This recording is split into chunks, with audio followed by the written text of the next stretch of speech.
Bismillahirrohmanirrohim. Alloh taologa hamd va sanolar bo'lsin. Payg'ambarimiz Muhammad sallallohu alayhi va sallamga durud va salovatlar bo'lsin.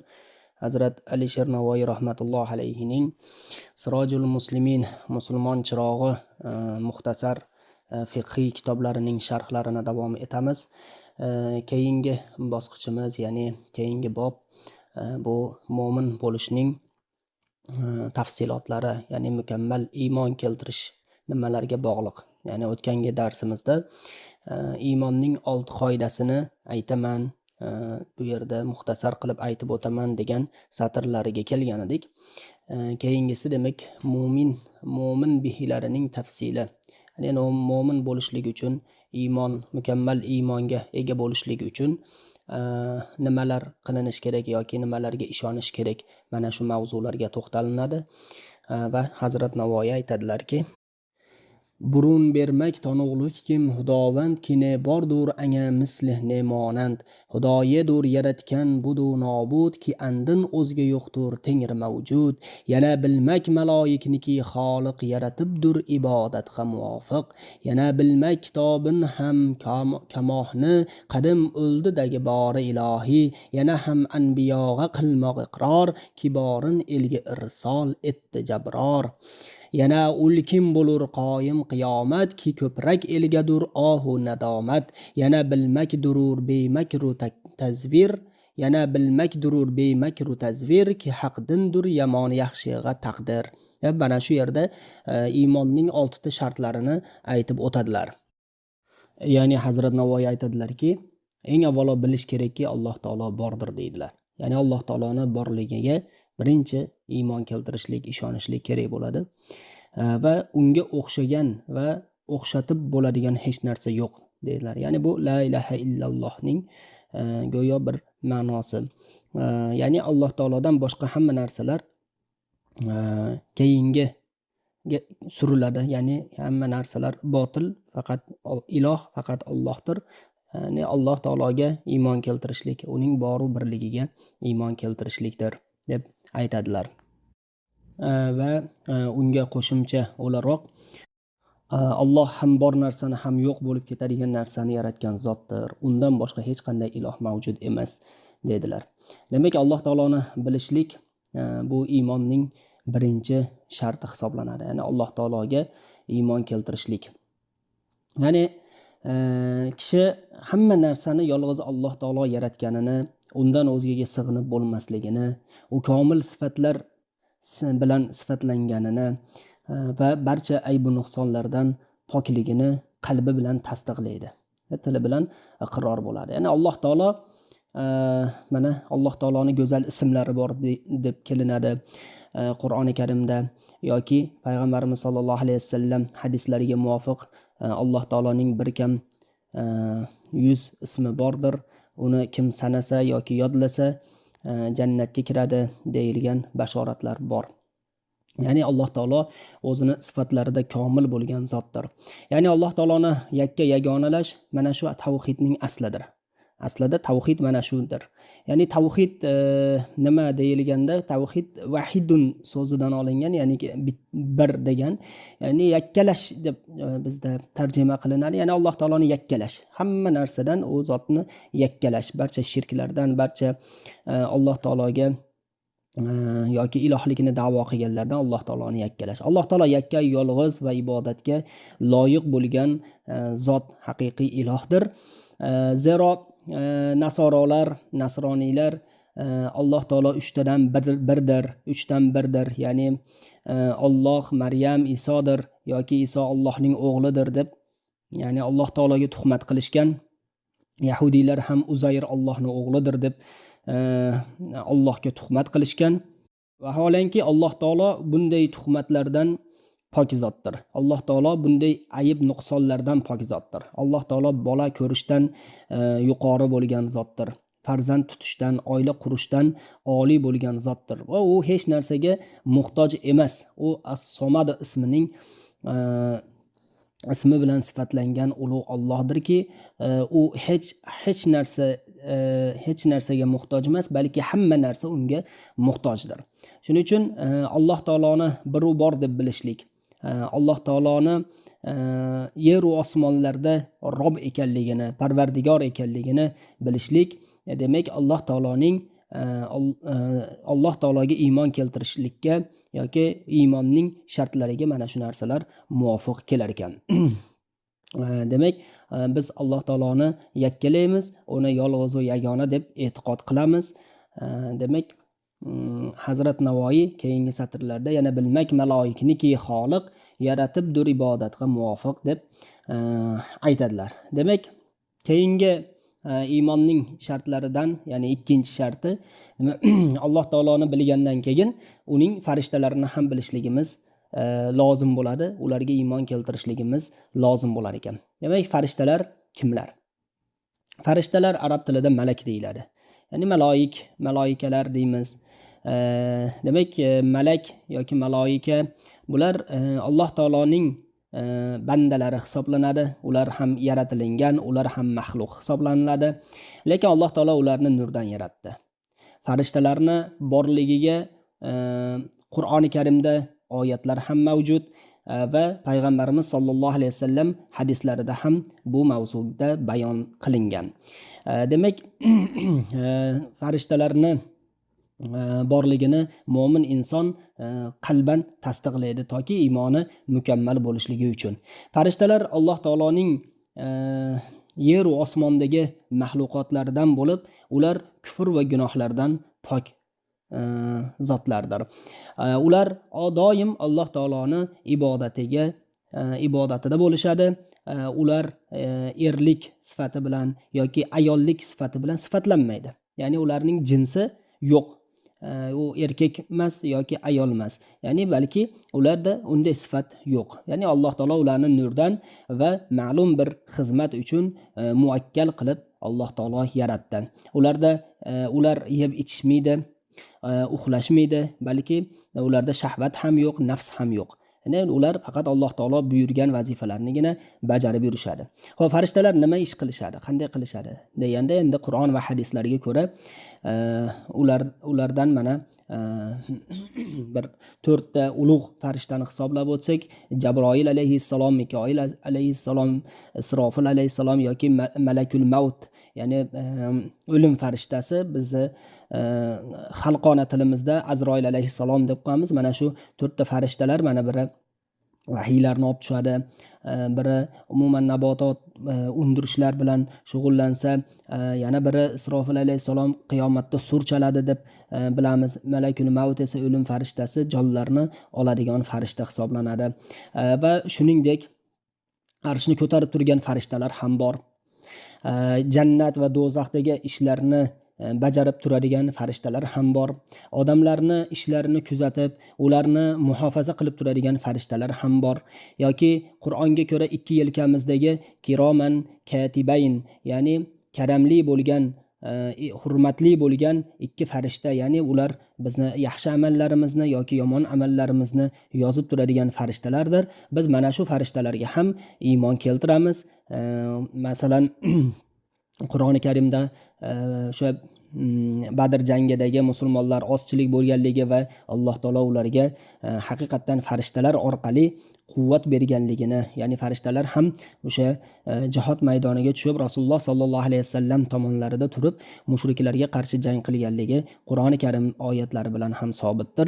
Demak, biz farishtalarni Alloh taoloning mahluqotlari, Alloh taoloning hurmatli bandalari va Alloh taoloni itoatida, ibodatida yuradigan, Alloh taolo buyurgangina vazifani bajarib yuradigan, demak biz farishta deb bilamiz, e'tiqod qilamiz. Demak, bizning e'tiqodimizdagi ikkinchi masala demak farishtalar bilan bog'liq ekan.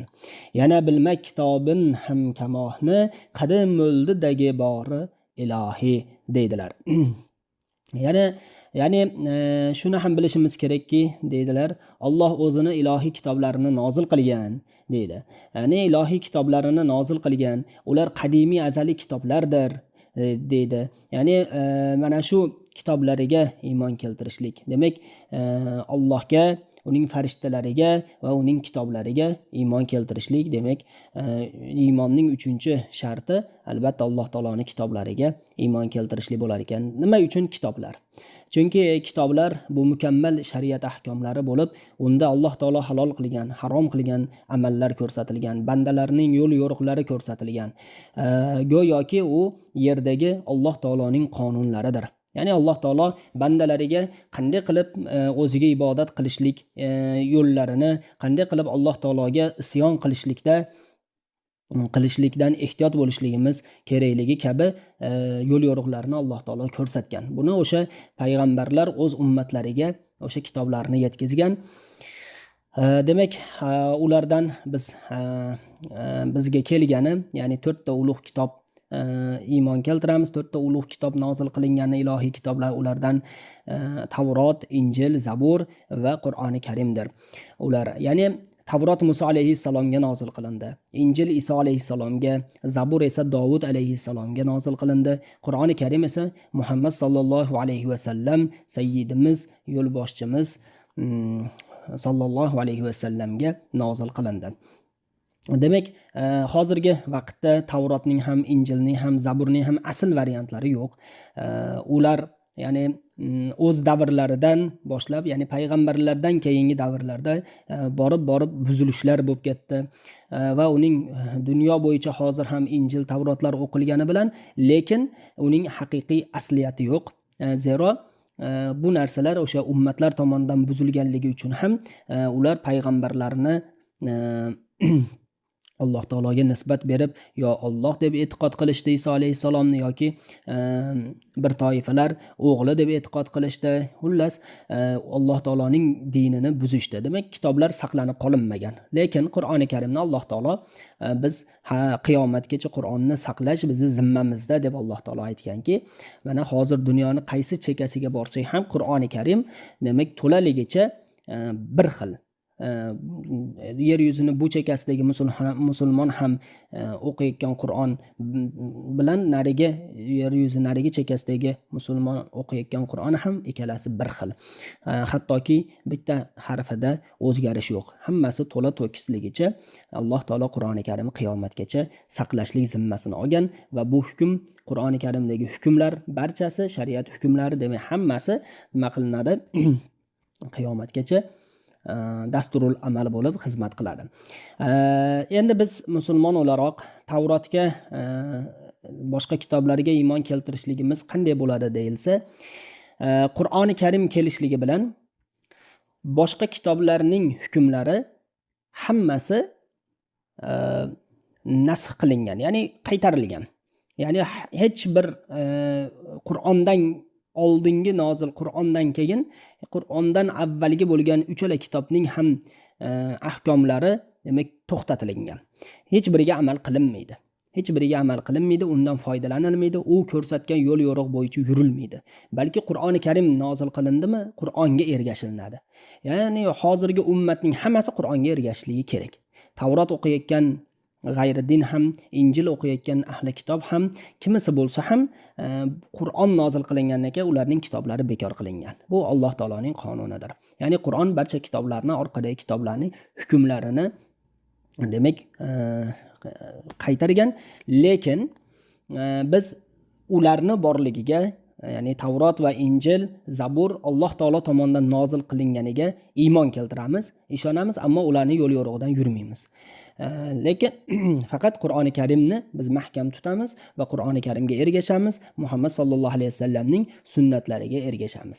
Demak, iymonning shartlaridan biri ham Alloh taolo yuborgan kitoblarga ishonmoqlik ekan. Yana ham anbiyoga qilmoq iqror, kiborin elga irsol etdi jabror. Ya'ni shuningdek barcha payg'ambarlarga ishonish kerak deydilar.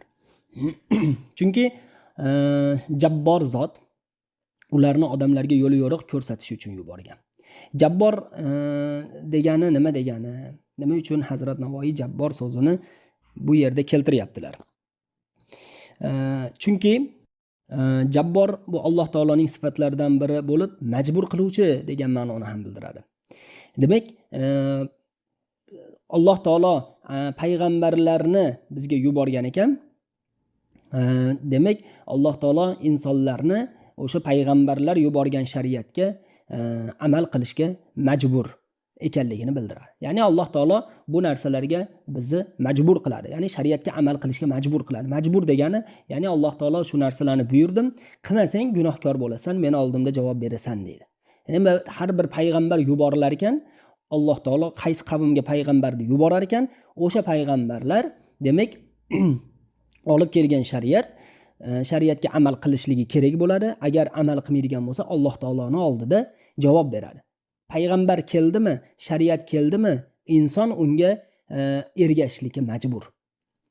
Shu o'rinda ham Hazrat Navoiy Jabbor, ya'ni u yerda Xoliq sifatini, Qodir sifatini yoki Qahhor sifatini yoki Rahmon sifatini emas, balki Jabbor sifatini keltirishi ham Hazrat Navoiyni juda ham bir daqiq so'z ustasi ekanligi, ulug' mutafakkir ekanligining bir nishonasidir. Demak, payg'ambarlarga iymon keltirish iymonning 4-shartiga kirar ekan. Demak, iymon payg'ambarlar demak nabiylar deb keladi yoki rasul deb kelinadi. Bizda endi har ikkisini bir xil ma'noda tushuniladi, lekin nabiy va rasullar o'rtasida ba'zi farqlar borki, buni ham bu o'rinda aytib o'tishni lozim topamiz. Nabiy bu payg'ambar bo'lib, o'zidan avvalgi payg'ambarlarni nima qiladi? Shariatini bajarib, ko'rsatmalarni bajarib yuradi. Rasullar esa bular elchi bo'lib, elchi qatori bo'ladiki, ular Alloh taoloning shariatini, ya'ni o'zga shariatni olib tushadi. O'zga deganda avvalgi shariatdagi ba'zi haromlarni halol qilishlik bilan yoki haromlarni halol qilib, halollarni harom qilishlik bilan tushadi. Ba'zi o'rinlarda o'zgartirishlar kiritilishgan bo'lishi mumkin. Ya'ni rasullarda shunday bir mas'uliyat, risolat yuki turadi. Masalan, bunga misol o'laroq payg'ambarimiz sollallohu alayhi vasallamga birinchi bo'lib Jabroil alayhisalom Hiro tog'ida Rasululloh sollallohu alayhi vasallam kelib o'qi deb turib aytib o'sha holat bo'lganligida, demak payg'ambarimiz sollallohu alayhi vasallam nabiy bo'lganlar mana shu joyda. Va keyingi Mudassir surasida ey kiyimlariga burkanib olgan zot, turing o'rningizdan, Alloh taoloni nimasi yetkazing, risolatini yetkazing deyishlik bilan rasul bo'lganlar. Demak, yangi risolat, shariat kelganki, u zot sallallohu alayhi vasallam ham nabiy ham rasuldirlar shu sababdan. Demak, payg'ambarlar, biz payg'ambarlarga istisnosiz to'la to'kis ishonamiz, ishonishligimiz kerak bo'ladi va ularning vazifasi nima desa, ularning vazifasi iymon keltirib toat ibodat qilgan kishilarga, Alloh taoloning yo'lida halol to'g'ri yurgan kishilarga jannat bashoratini berish yoki kufr va isyonda Alloh taologa nimalarnidir sherik qilishlik bilan, Alloh taologa ma'siyat bilan yurgan kishilarni do'zax azobidan ogoh etish. Dunyo va din ishlarida ularga muhtoj bo'lgan narsalarni bayon qilish ularning vazifasi. Payg'ambarlarning barchasi, hammasi odam naslidan hisoblanadi. Ya'ni eng avvalgi payg'ambar Odam alayhissalom hisoblanadi va eng so'nggisi Muhammad sallallohu alayhi vasallam hisoblanadi. Va Odam alayhissalom bilan payg'ambarimiz sallallohu alayhi vasallam o'rtasida 120 ming yoki 130 ming, balki 125 ming deb har xil rivoyatlar kelgan, payg'ambarlar o'tgan deb, ammo ularning sanog'ini Alloh taolo biladi deb Allohga havola qilamiz. Ba'zan shunday o'rinlar bo'lganki, Bani Isroilda bir kunning o'zida 70 ta payg'ambarni Alloh chiqargani aytiladi. Zero birini ular qatl etadi yahudiylar. Alloh taolo o'sha yerda turgan yana bir qavm kishisiga payg'ambarlik, nubuvvatni beradi. U men payg'ambar bo'lib yuborildim Alloh tomonidan deydi. Uni ham qatl etadi. Keyin yana birini xuddi shu nimalar keladiki, yahudiylar, ya'ni Bani Isroil bir kunda 70 payg'ambarni qatl etganlik isnodi bilan ham tarixda qolgan. Demak, Alloh taolo payg'ambarlarni o'shanday qilib turib saylagan.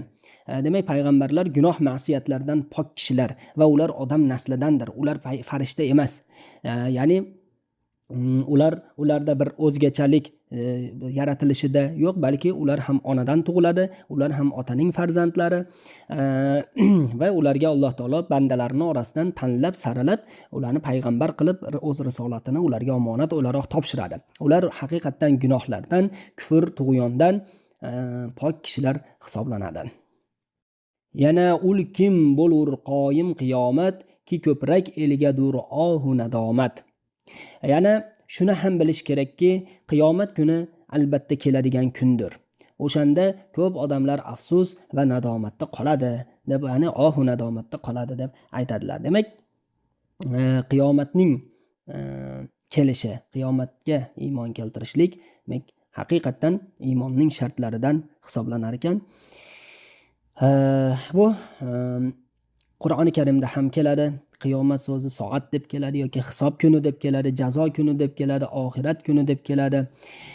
Haqqo, ya'ni aniq haq bo'ladigan voqea deb bir qancha nomlar bilan Imom Abu Hamid G'azzoliy rahmatullohi alayhi qiyomatning 50 ta nomini, Qur'onda kelgan 50 ta nomini aytib o'tadilar, zikr qilib o'tadilar.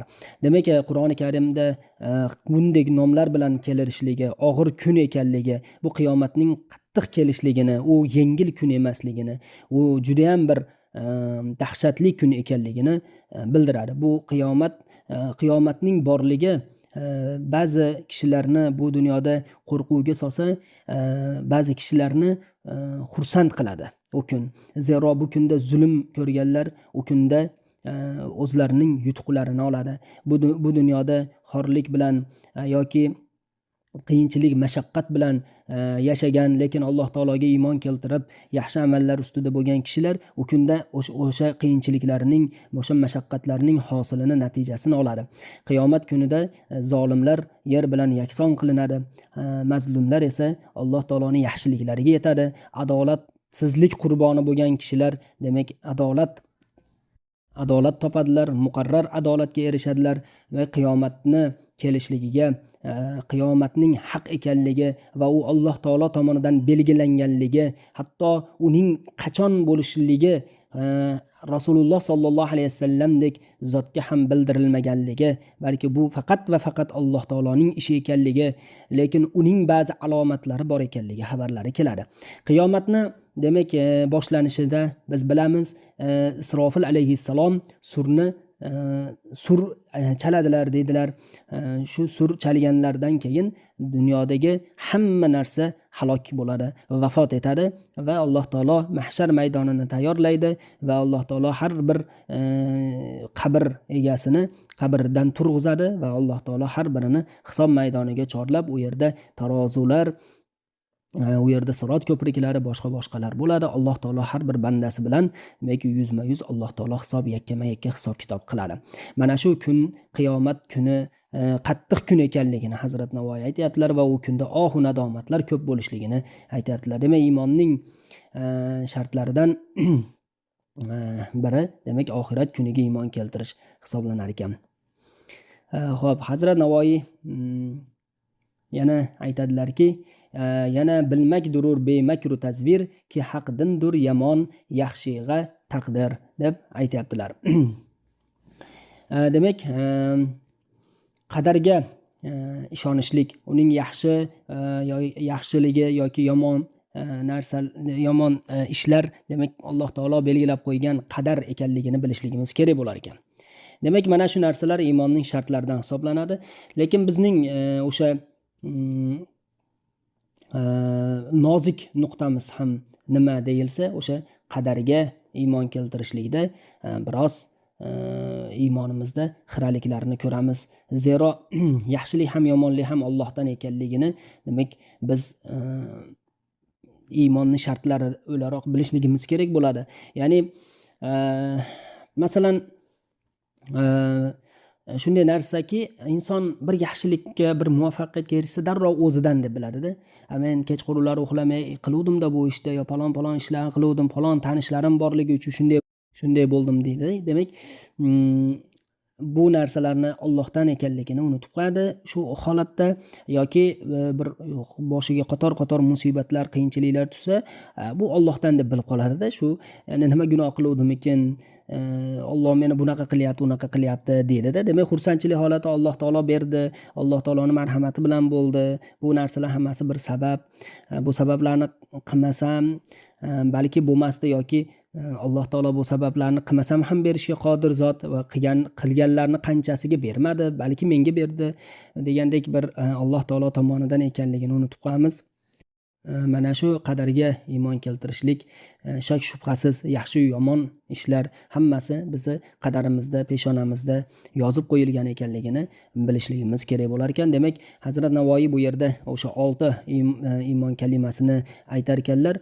Demak, avvalgisi Alloh taologa ishonishlik, keyin farishtalarga ishonishlik, kitoblariga ishonishlik, Alloh taolo yuborgan ilohiy kitoblarga, payg'ambarlarga ishonish, oxirat, qiyomat kuniga ishonish va taqdirga ishonishdir. Mana shu 6 sifat kimdaki bo'ladigan bo'lsa, uning iymoni mukammal bo'ladi deb aytiladi. Demak, mo'min bo'lishlik uchun mana shu narsalarga iymon keltirib, ularga chin yurakdan iqror bo'lib, qalban va til bilan tasdiq etib, demak, amallarga kirishishligimiz lozim bo'lar ekan. Keyingi boblarda Hazrat Navoiy Alloh taoloning sifatlaridan 8 tasi haqida, aqidaga oid 8 sifatlari haqida aytib o'tadilar. Inshaalloh darslarimiz manfaatli bo'lishligini Allohdan so'rab qolamiz. Assalomu alaykum va rahmatullohi va barakatuh.